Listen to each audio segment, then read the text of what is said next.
Hello दोस्तों, स्वागत है आपका हमारे यूट्यूब चैनल में। अब हम लोग देखते हैं सतत भिन्न, और इसको अंग्रेजी में हम लोग बोलते हैं कॉन्टिन्यूड कॉन्टिन्यूड फ्रैक्शन। तो दोस्तों, जैसा कि नाम से ही लग रहा है कि जो भिन्न कंटिन्यू हो। जैसे हम लोग एक क्वेश्चन देखते हैं। क्वेश्चन है 2+1/3 माइनस 1/4 प्लस 1/2, इसका मान कितना होगा। तो दोस्तों, इसका हम लोग सोल्यूशन देखते हैं। सतत भिन्न यानी कंटिन्यूड फ्रैक्शन के जब भी क्वेश्चन एग्जामिनेशन में पूछे जाए तो आपको हमेशा लास्ट वाले वैल्यू से शुरू करना है, यानी नीचे से ऊपर की तरफ हमें सॉल्व करना है। जैसे लास्ट की जो वैल्यू है वो है 4+1/2, तो सबसे पहले हम लोग 4+1/2 को सॉल्व करेंगे। तो ये हो जाएगा 9/2, 2×4 = 8 और 1 9/2। अब 9/2 को जब हम लोग ऊपर ले जाएंगे तो ये बन जाएगा 2/9। तो हम लोगों को सबसे पहले इस वाले वैल्यू को सॉल्व करना है, यानी नीचे से ऊपर की तरफ हम लोग सॉल्व करेंगे सतत भिन्न वाले क्वेश्चन के लिए। तो ये हो जाएगा 2+1/3 माइनस ये हो जाएगा 2/9। तो दोस्तों, लास्ट की जो भिन्न है उसको हम लोगों ने सॉल्व किया तो ये बन गया 2/9। अब इसको भी सॉल्व किया जाए तो ये हो जाएगा 9×3 = 27, और 27 में से 2 माइनस करेंगे तो ये बन जाएगा 25/9। और 25/9 को जब हम लोग ऊपर ले जाएंगे तो ये बन जाएगा 9/25। तो ये हो जाएगा 2+9/25। अब 2+9/25 को जब हम लोग सॉल्व करेंगे तो ये हो जाएगा 25 दूनी 50 और 50×9 59/25। तो ये हो जाएगा 59/25 और ये हो जाएगा आंसर। लेकिन मान लीजिए ऑप्शन में 59/25 ना हो तो 2+9/25 को जब हम लोग पूर्णांक रूप में लिखेंगे तो ये हो जाएगा 2 सही 9/25। तो ऑप्शन के अकॉर्डिंग 2 सही 9/25 अगर है तो वो आंसर करिए, नहीं तो 59/25 ये आंसर करिए। तो दोस्तों, ये तो हो गया सतत भिन्न का मतलब कि इसमें एक लिमिट भिन्न दिया हुआ है। जैसे यहाँ पे ये 1 2 3 4 ये 4 वैल्यू दिए हुए हैं। लेकिन मान लीजिए कोई सतत भिन्न तो है लेकिन वो लिमिट नहीं है, वो अनंत तक दिया हुआ है, इन्फिनिटिव तक दिया हुआ है। तो उस क्वेश्चन को हम लोग कैसे सोल्व करेंगे। जैसे मैं यहाँ एक क्वेश्चन लिख देता हूँ। क्वेश्चन है 1/2 प्लस 1/2 प्लस 1/2 प्लस 1/2 प्लस इसी तरह ये अनंत तक दिया हुआ है। तो इसका मान कितना होगा। तो दोस्तों, जब भी अनंत वाला क्वेश्चन पूछे एग्जामिनेशन में तो हम लोगों को ये मान लेना है कि ये पूरा का पूरा वैल्यू x के बराबर है। जैसे हम लोग ये मान लेंगे कि 1/2 प्लस 1/2 प्लस 1/2 प्लस 1/2 ये सब x के बराबर है। तो x बराबर क्या हो जाएगा, 1/2 प्लस x हो जाएगा। अब आप कहेंगे कि जब हमने x मान लिया तो ये 1/2 प्लस x क्यों हो गया। अब चूंकि ये पूरी वैल्यू तो x ही है, तो अब आप चाहे ये पूरी इसको x माने या यहाँ से x माने, ये तो पूरा अनंत तक ही है। तो इसी वजह से हम लोग 1/2 तो यहाँ पे रखेंगे और इसको यहाँ से हम लोग मान लेंगे कि ये भी x है, यानी यहाँ से। तो ये हो गया x बराबर 1/2 प्लस x। अब इसका हम लोग तिर्यक गुणा करेंगे तो ये हो जाएगा x² प्लस 2x बराबर 1, और ये हो जाएगा x² प्लस 2x माइनस 1 बराबर 0। अब दोस्तों, जब हम लोग द्विघात समीकरण पढ़ेंगे तो उसमें मैं आपको बताऊंगा कि किसी भी व्यंजक का गुणनखंड कैसे करते हैं। तो जैसे मैं यहाँ थोड़ा सा बता देता हूँ कि कोई भी व्यंजक जब ax² plus bx plus c के रूप में होता है तो हम लोग c का मल्टीप्लाई a में करते हैं और जितना वैल्यू मिलता है उसको इस तरीके से गुणनखंड करते हैं कि जोड़ने या घटाने पे b मिल जाए। अब जैसे यहाँ पर 1 का मल्टीप्लाई हम लोग 1 में करेंगे तो ये मिलेगा 1। अब 1 को हम लोगों को इस तरीके से गुणनखंड करना है कि जोड़ने या घटाने पे 2 मिल जाए, जो ऐसा संभव नहीं है। तो उसके लिए एक फॉर्मूला होता है x बराबर -b plus minus b² minus 4ac/2a। जैसे मैं यहाँ लिख देता हूँ x बराबर -b यानी b का मतलब हो गया 2 प्लस माइनस √b² यानी 2 का स्क्वायर माइनस 4ac यानी 4 इंटू a का मतलब हो गया 1 और c का मतलब हो गया -1 और बटा हो जाएगा 2a यानी 2 इंटू 1। अब ये हो जाएगा x बराबर -2 प्लस माइनस 4 प्लस 4/2 और x बराबर हो जाएगा -2 प्लस माइनस √8/2। फिर x बराबर हो जाएगा -2 प्लस माइनस √8 का मतलब हो गया 2√2/2। अब x बराबर हो जाएगा, 2 को हम लोग कॉमन ले लेंगे तो ये हो जाएगा -1 प्लस माइनस √2/2। 2 से 2 कैंसिल हो गया, x बराबर हो जाएगा -1 प्लस माइनस √2। लेकिन दोस्तों प्रश्न में तो 1/2 प्लस 1/2 प्लस 1/2 प्लस, यानी प्रश्न जो है हमारा वो प्लस में दिया हुआ है, तो हम लोग क्या करेंगे यहाँ पे प्लस का चिन्ह ले लेंगे। प्लस चिन्ह लेने पर ये हो जाएगा, प्लस चिन्ह लेने पर x बराबर हो जाएगा √2 - 1 और ये हो जाएगा आंसर। तो दोस्तों ये तो हो गया बेसिक मेथड कि यहाँ पे आपने पूरे वैल्यू को x के बराबर मान लिया और फिर तिर्यक गुणा करके द्विघात व्यंजक बनाया और x बराबर -b plus minus √b² - 4ac/2a करके सॉल्व करके यहाँ पे x का मान निकाला और प्लस चिन्ह लेकर के √2 - 1 आंसर निकाल लिया। लेकिन दोस्तों एग्जामिनेशन में मान लीजिए आपके पास इतना समय न हो तो उसके लिए मैं आपको एक ट्रिक बताता हूँ। और ट्रिक ये है कि यदि कोई सतत भिन्न 1/a plus 1/a plus 1/a इस तरीके से अनंत के रूप में हो तो जो इसका मान हो जाएगा वह √a² प्लस 4 -a/2। इसे आप लोगों को याद कर लेना है, इस पे बहुत क्वेश्चन एग्जामिनेशन में पूछे जाते हैं। तो दोस्तों क्वेश्चन भी हमारा इसी बेस पे था कि जहाँ जहाँ a है वहाँ वहाँ 2 था, जैसे 1/2 प्लस 1/2 प्लस 1/2 वो अनंत तक था क्वेश्चन में हमारा, तो जहाँ जहाँ a है वहाँ वहाँ हम लोग 2 रख देंगे तो ये हो जाएगा √2² प्लस 4 -2/2 और ये हो जाएगा 2 दूनी 4 4 8 मतलब √8 -2/2 और √8 का मतलब हो गया 2√2 -2/2 और 2 को हम लोग कॉमन ले लेंगे तो 2 से 2 कैंसिल हो जाएगा, ये हो जाएगा √2 - 1 और ये हो जाएगा आंसर। तो दोस्तों जब भी एग्जामिनेशन में सतत भिन्न का क्वेश्चन रिपीट करता हो और वो अनंत के रूप में हो उसके लिए हम लोग इस ट्रिक का प्रयोग करेंगे और जब उसकी लिमिट दी रहेगी तो हम लोग लास्ट से शुरू करेंगे और ऊपर की ओर चलेंगे, मतलब नीचे से ऊपर की तरफ सॉल्व करेंगे जिसमें लिमिट लगा होगा और जो अनंत होगा उसके लिए हम लोग ये फार्मूला रखेंगे। और दोस्तों मैं आपको एक चीज़ और बता दूं कि एग्जामिनेशन में जो अनंत वाले क्वेश्चन पूछे जाते हैं उसमें सबकी वैल्यू सेम होती है, मतलब 2 है तो सब में 2 2 2 2 लगा रहेगा, अगर 5 है तो सब जगह 5 5 5 5 लगा रहेगा।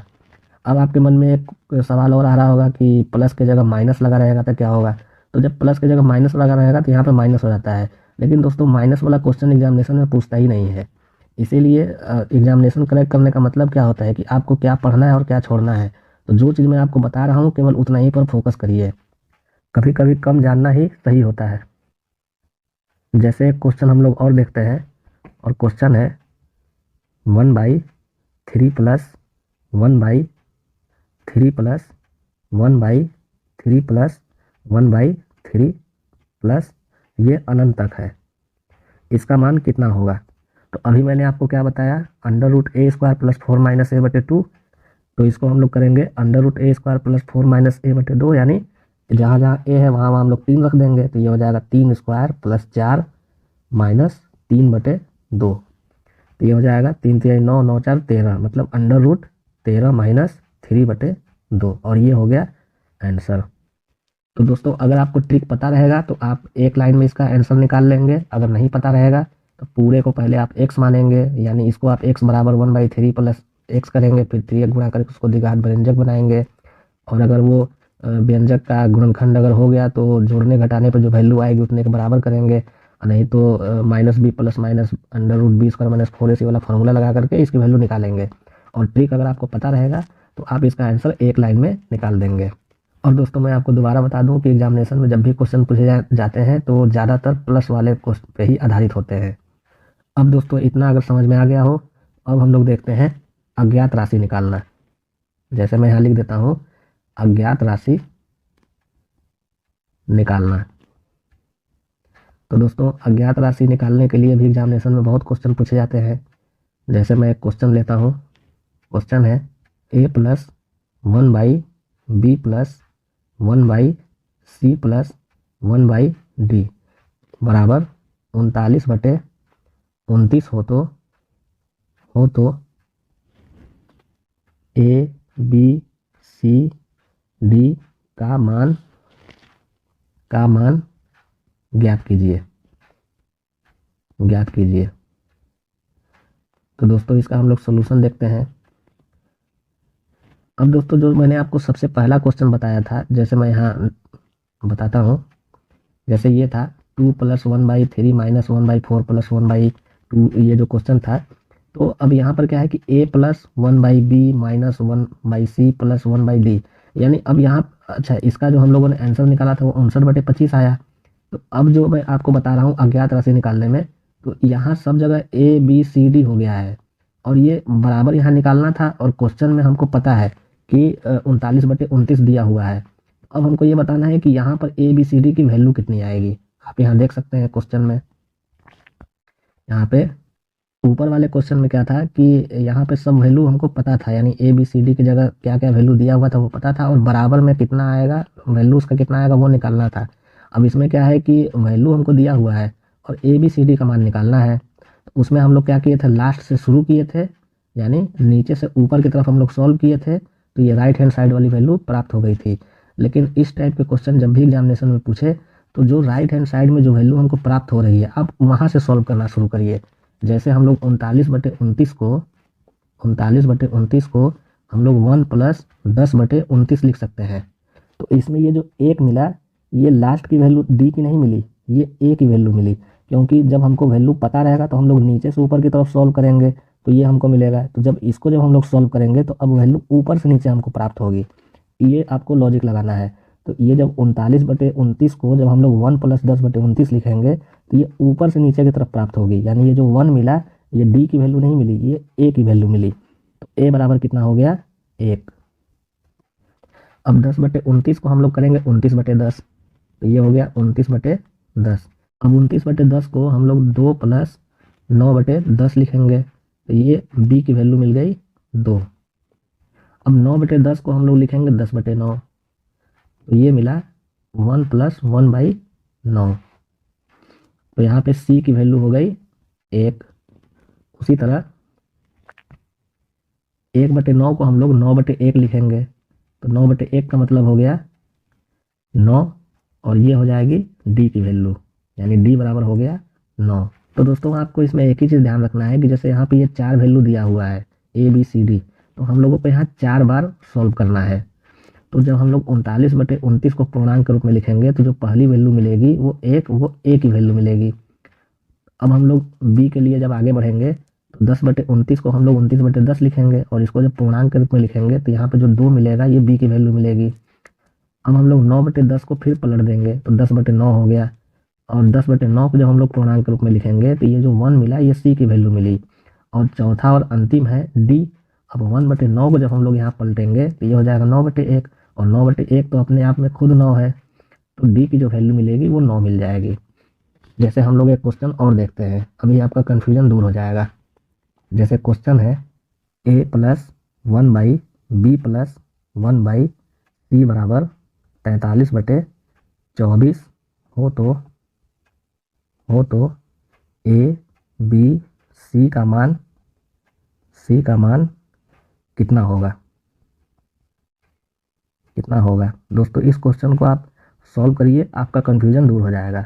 जैसे हम लोग इसको सॉल्व करते हैं तो यहाँ पर 43/24 को हम लोग लिख सकते हैं 1 + 19/24, तो यहाँ पे जो 1 मिला तो ये ए की वैल्यू हो गई।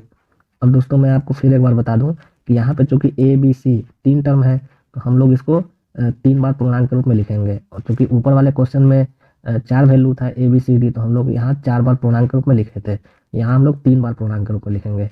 तो जब पहली बार जब पूर्णांक के रूप में लिखे तो ए की वैल्यू मिली 1।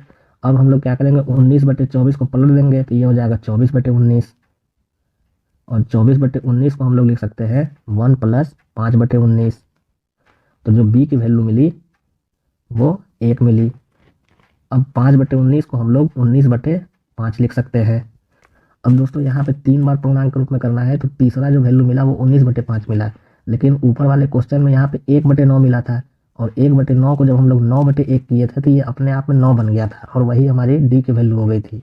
लेकिन यहाँ पे 19/5 ये हमारी सी की वैल्यू नहीं होगी। आप लोग यहाँ ये भी सोच रहे होंगे कि 19/5 है, इसको हम लोग 3 + 4/9 कर दें, जैसे 5×3 = 15, 4 19/5, यानी 3 + 4/5 कर दें और सी की वैल्यू हम लोग कर दें 3। तो ये भी गलत है, क्योंकि जब आप 3 + 4/5 करेंगे तो 4/5 फिर अगले टर्म के लिए आ जाएगा। यानी अगर यहाँ पे 1/c की जगह अगर 1/d भी अगर होता है यहाँ प्लस 1/d, तब हम लोग इसको एक टर्म आगे बढ़ाते। लेकिन हम लोगों को यहीं पे स्टॉप करना है, यहीं पे हम लोगों को स्टॉप करना है। तो हम लोग 19/5 को जो है पूर्णांक रूप में नहीं लिखेंगे, बल्कि 19/5 को अपने आप में 19/5 के बराबर कर देंगे। तो ये हो जाएगा c बराबर 19/5। यहाँ पे आपको बस यही ध्यान देना है। जो छात्र ये समझ जाएंगे कि हमको पूर्णांक रूप में कब कब इसको लिखना है, तो वो आसानी से इसको निकाल लेंगे। अब यहाँ पे हम लोग पूर्णांक रूप में इसको लिख सकते थे, लेकिन वो तब लिखेंगे जब यहाँ पर 1/c के बाद प्लस 1/d भी अगर दिया हुआ हो। अगर प्लस 1/d नहीं है तो हम लोग 19/5 को एज इट इज रखेंगे और वही c की वैल्यू हो जाएगी। क्योंकि ऊपर वाले क्वेश्चन में हम लोगों को सीधे 9/1 मिल गया था, और 9/1 का मतलब वो अपने आप में 9 हो गया, तो इसीलिए हम लोग d बराबर डायरेक्ट 9 कर दिए थे। अब यहाँ पे क्या है कि 19/5 को हम लोग केवल 19 नहीं लिख सकते हैं, तो 19/5 जो है वो सीधे 19/5 के बराबर हो जाएगा और ये c की वैल्यू हो जाएगी। बस लास्ट में आपको केवल ध्यान देना है, यहाँ पर 3 वैल्यू दिए रहेंगे तो 3 टर्म यहाँ पे बनेगा, 4 वैल्यू दिए रहेंगे तो 4 टर्म बनेगा, और चौथा टर्म को हम लोगों को एज इट इज रखना है। इस बात का आपको ध्यान देना है। यहाँ से जो वैल्यू मिलेगी वो यहाँ पलट जाएगी, यहाँ पे जो वैल्यू मिलेगी वो यहाँ पे पलट जाएगी, और इसको एज इट इज कब रखना है कब नहीं रखना है अब आप लोग समझ गए होंगे। तो दोस्तों आज हम लोगों ने देखा अज्ञात राशि निकालना और सतत भिन्न क्या होता है। और सतत भिन्न में भी दो कंडीशन थे, एक तो जब उसका लिमिट दिया हुआ हो और दूसरा जब वो अनंत के रूप में हो। तो दोस्तों आज के टॉपिक में बस इतना ही। अगर आपको हमारे द्वारा पढ़ाया गया टॉपिक पसंद पड़ा हो तो आप हमारे चैनल को लाइक करें, सब्सक्राइब करें और अपने दोस्तों के साथ शेयर करें। धन्यवाद।